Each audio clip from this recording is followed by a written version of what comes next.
नमस्कार दोस्तों। आज मैं आपके सामने एक ऐसी कुंडली लेकर आया हूँ कि इस कुंडली के जातक ने अप्रैल के आखिरी सप्ताह में आत्महत्या कर ली थी।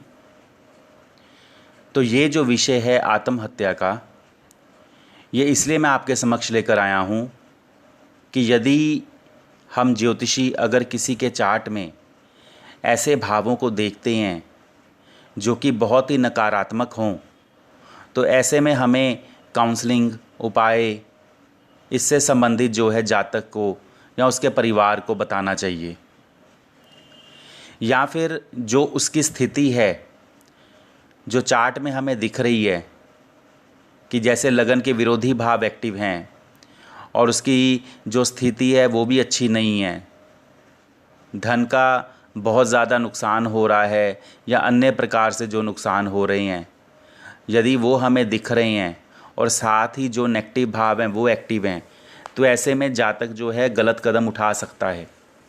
तो इसलिए हमें उसके परिवार को या उसके मित्रों को कि उसकी अच्छी सी काउंसलिंग की जाए और उसके अलावा उसके ऊपर ऐसा दबाव ना डाला जाए कि जिससे वो और अवसाद में चला जाए।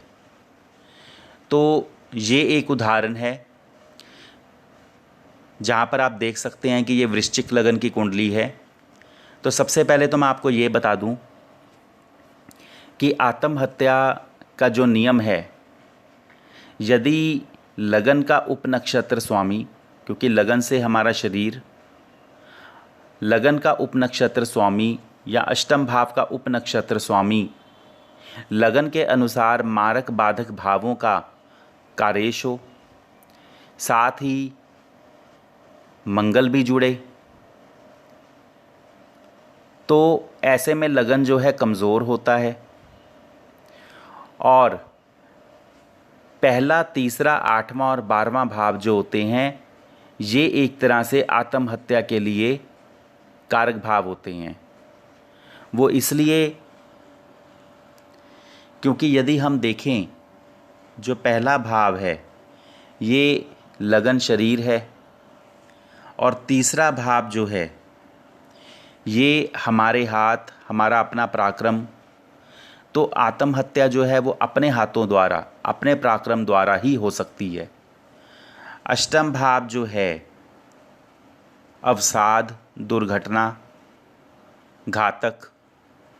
अष्टम और द्वादश भाव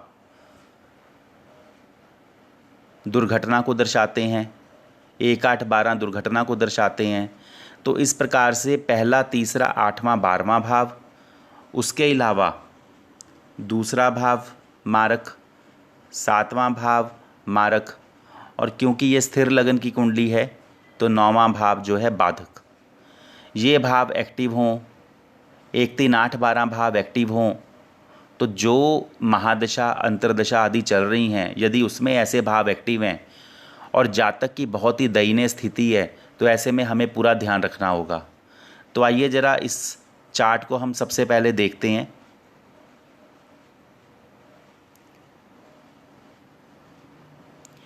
अब देखिए ये वृश्चिक लगन की कुंडली है। तो सबसे पहले तो हम लगन का उपनक्षत्र और अष्टम भाव का उपनक्षत्र देखेंगे।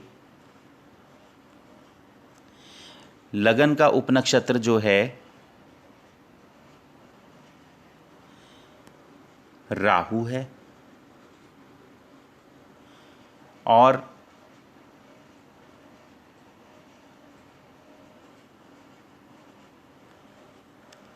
अष्टम भाव का उपनक्षत्र जो है बुध है।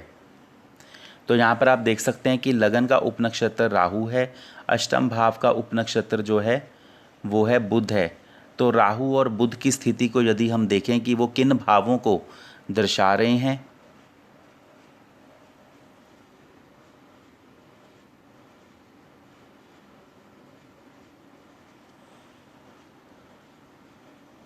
यहाँ पर हम देख सकते हैं कि जो राहु है वो काफ़ी भावों को दर्शा रहा है, जिसमें कि दूसरा और 7वां भाव मारक भी हैं,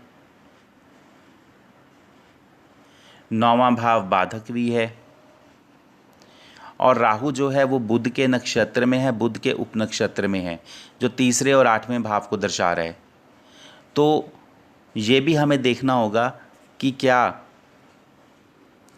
इनमें से किसी ग्रह की किसी के साथ युति या दृष्टि युति है।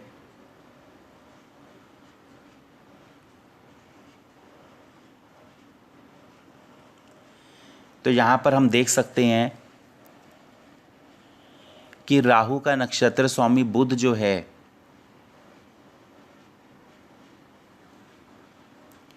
बुध को यदि हम देखें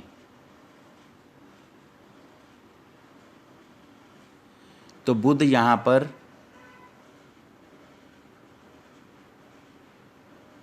मंगल के साथ है, और यदि आप देखेंगे तो बुध जो है वो 10 डिग्री पर है और मंगल जो है 9 डिग्री पर है। तो यानी कि राहु का नक्षत्र और उपनक्षत्र बुध जो है वो मंगल के साथ युति कर रहा है और मंगल यहाँ पर जुड़ गया है।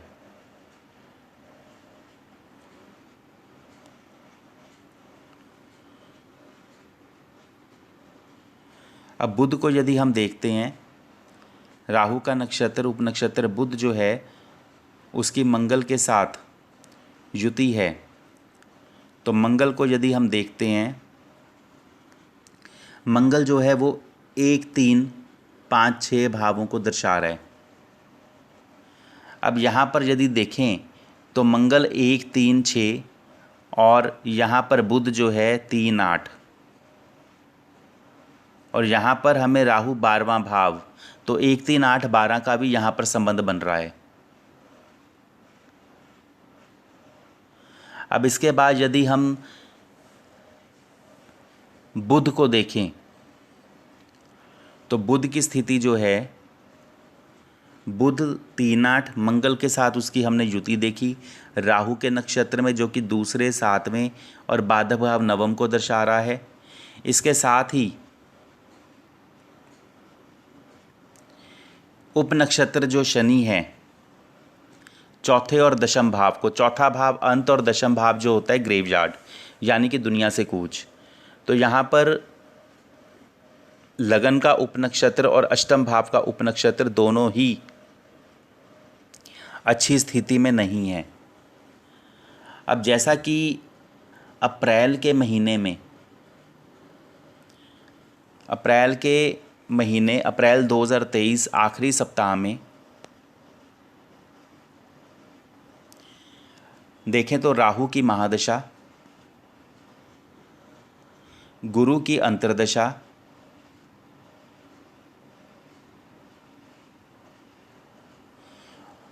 राहु की प्रत्यंतर दशा, और यहाँ आप देख सकते हैं कि राहु गुरु यदि अप्रैल का आखिरी सप्ताह देखें तो राहु गुरु महादशा स्वामी राहु, अंतर्दशा स्वामी गुरु, प्रत्यंतर दशा स्वामी राहु, सूक्ष्म दशा स्वामी गुरु, और राहु गुरु को यदि हम देखते हैं तो यहाँ पर आप देख सकते हैं कि राहु को हम पहले ही बता चुके हैं कि वो किस प्रकार से जो भावों का कार्येश था वो नेगेटिव भाव थे। अब गुरु को यदि हम देखते हैं तो गुरु क्या दर्शा रहा है, गुरु को यदि आप देखें तो गुरु यहाँ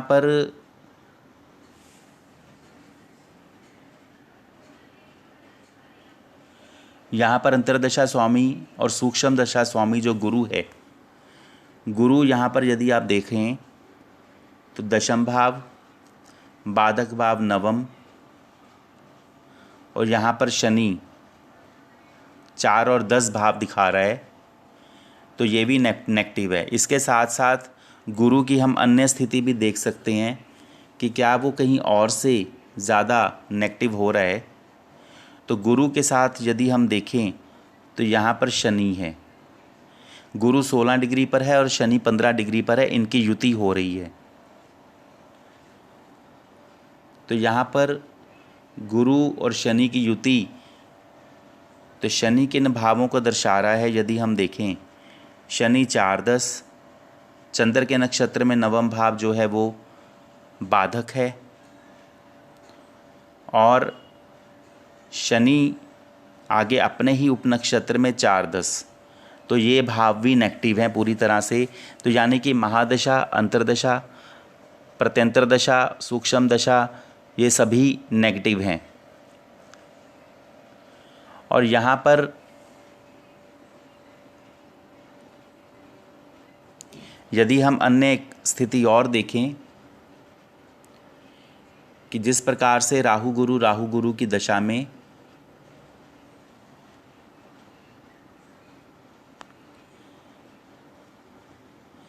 तो यहाँ पर हम ये देखते हैं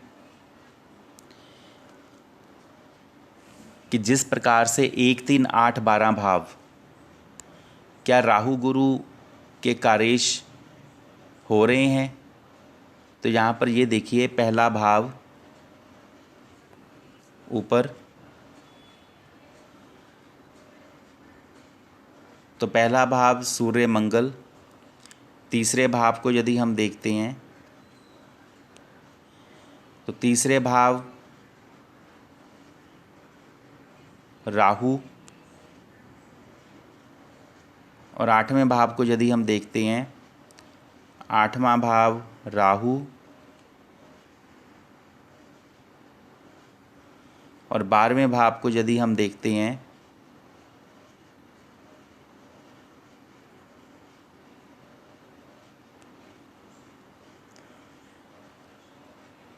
तो 12वें भाव के जो चंद्र और शुक्र, और इसके साथ साथ दूसरा और 7वां भाव जो कि मारक भाव हैं, तो दूसरे भाव का स्वामी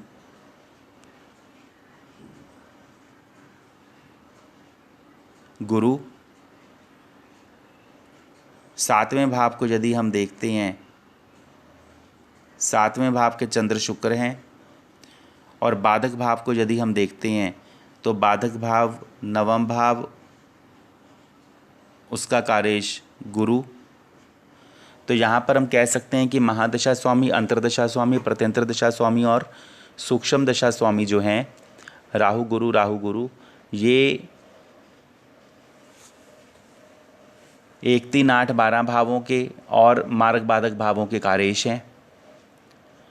15 अप्रैल से 3 मई तक राहु गुरु की दशा चल रही थी, और राहु गुरु जो हैं ये कॉमन इसमें भी आ रहे हैं। 12 अगस्त 2023 को रात को 9:38 पर यह कुंडली ली गई थी, और उस समय के रूलिंग ग्रह जो हैं बुध गुरु राहु, बुध शनि, तो राहु गुरु उसमें भी सम्मिलित थे। और इसके साथ साथ यदि ये देखा जाए कि जो गोचर था अप्रैल के आखिरी सप्ताह में गोचर था, तो गोचर में भी राहु मंगल की राशि, केतु के नक्षत्र, शनि के उपनक्षत्र से गोचरीय था। तो मंगल का संबंध बना नियम के हिसाब से, और शनि बाधक है और अंत का कारेश है, जैसा कि हमने देखा कि शनि बाधक है और 4 और 10 का। और इसके साथ साथ उस समय गुरु जो है वो भी मंगल की राशि, केतु के नक्षत्र और शुक्र के उपनक्षत्र से गोचरीय था। तो शुक्र को भी हम देख सकते हैं, नवम भाव का कारेश है बाधक का, 2-7 मारक का कारेश है, 12वें भाव का भी कारेश है। और इसके साथ साथ उपनक्षत्र गुरु, और गुरु की युति हमने देखी थी कि गुरु की युति जो थी शनि के साथ, तो गुरु की युति शनि के साथ, और शनि जो है वो 4 और 10 भाव, यानी कि अंत और दुनिया से कूच। तो इस प्रकार से ये पूरी स्थिति जो नियम के अनुसार, कि जो नियम है कि लगन का उपनक्षत्र स्वामी या अष्टम भाव का उपनक्षत्र स्वामी मारक बाधक भावों के साथ 8वें भाव और मंगल भी जुड़े तब जातक का लगन कमज़ोर होता है। 1, 3, 8, 12 भावों के कारेश ग्रहों की दशा अंतर्दशा में, मारक बाधक भावों के कारेश ग्रहों की दशा अंतर्दशा में यदि जातक बहुत अवसाद में है, बहुत नुकसान हो रहा है उसका और बहुत ज़्यादा उस पर दबाव पड़ रहा है, तो वो ऐसा कदम उठा सकता है। अब देखिए यहाँ पर यदि बात करें कि ये महादशा तो राहु की बहुत समय से चल रही थी और यहाँ कुंडली में यदि हम देखते हैं कि राहु जो है यहाँ पर 9वें भाव में है, तो 9वें भाव में राहु जो है ये अशुभ होता है। तो ऐसे में जातक को शरीर कष्ट, तनाव, धन संबंधी उलझने, क्रय क्लेश आदि परेशानियों का सामना करना पड़ता है। तो ऐसे में जो है राहु के मंत्र ओम भ्राम भ्रीम ब्रह्म स रावे नमः, इसका जप करना चाहिए जब से राहु की महादशा शुरू हो। राहु से संबंधित वस्तुओं का दान करना चाहिए, जिसमें गोमेद, सीसा, तिल, तैल, पुष्प, नीले वस्त्र, उड़द, कंबल, बिलपत्र। इसके अलावा काले व नीले वस्त्रों का परहेज़ करना चाहिए। चांदी की चेन या लॉकेट पहनना चाहिए। चपाती को खीर लगाकर कौओं को खिलानी चाहिए या काले रंग की गाय को खिलानी चाहिए। कच्चा कोला, काले तिल, नारियल, जटा वाला नारियल जो है ये शनिवार को ये जल प्रवाह करने चाहिए। तो ये लगभग राहु की दशा में हमेशा ऐसा करना चाहिए। चलते पानी में नारियल बहाना। इसके अलावा दुर्गा पूजन, कुष्ठ आश्रम में फल, अनाज या सरसों के तेल में बना हुआ खाना देना भी राहु को शांत करता है। तो ऐसे कई प्रकार से उपाय किए जाने चाहिए। तो जब इन्होंने राहु गुरु में ऐसा कदम उठाया तो राहु से पिछली प्रतियंत्रा मंगल की थी। और यदि मंगल भी देखा जाए तो मंगल 4थे भाव में है जन्म कुंडली में, तो मंगल भी वहाँ पर अशुभ है 4थे भाव में मंगल।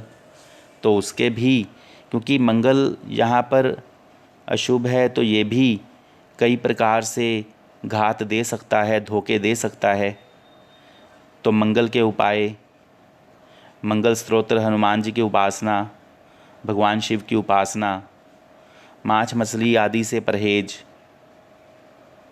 और इसके अलावा जो भी मंगल की शांति हेतु दान योग्य वस्तुएं हैं उनका दान करना चाहिए। लाल वस्त्र, लाल चंदन, सेब, कनेर के पुष्प, मसूर की दाल। इसके अलावा तांबे की अंगूठी में मूंगा धारण करना, तांबे का कड़ा पहनना, घर में गुलाब के पौधे लगाना। और जो गुलाब का पौधा लगाना, तांबे के बर्तन में पानी रखकर सारी रात सिर के पास रखना, सुबह उस गुलाब के पौधे में वही पानी डालना। तो ऐसे में मंगल की शांति।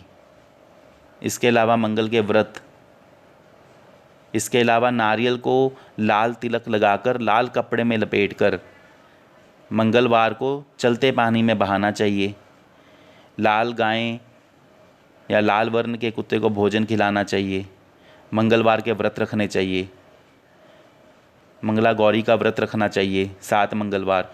तो ऐसे उपाय करने से, यदि ये शास्त्र सम्मत उपाय हैं, तो ऐसे उपायों में अवश्य लाभ होगा और कई प्रकार के रास्ते भी निकल सकते हैं, क्योंकि आत्महत्या जैसा कदम अकाल मृत्यु है।